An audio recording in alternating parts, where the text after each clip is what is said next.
சொல்லு 1 2 சொல்லு. அப்போ கவுண்ட் பண்ணு. 1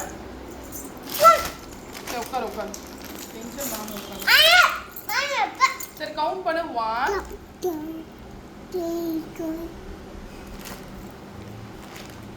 தானே 1 2 3 சொல்லு.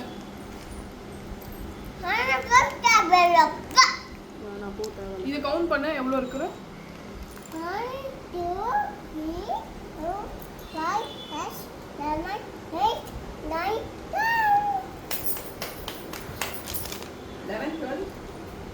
11 12 ஏய் இல்ல குப்பை. 11 12 சொல்லு.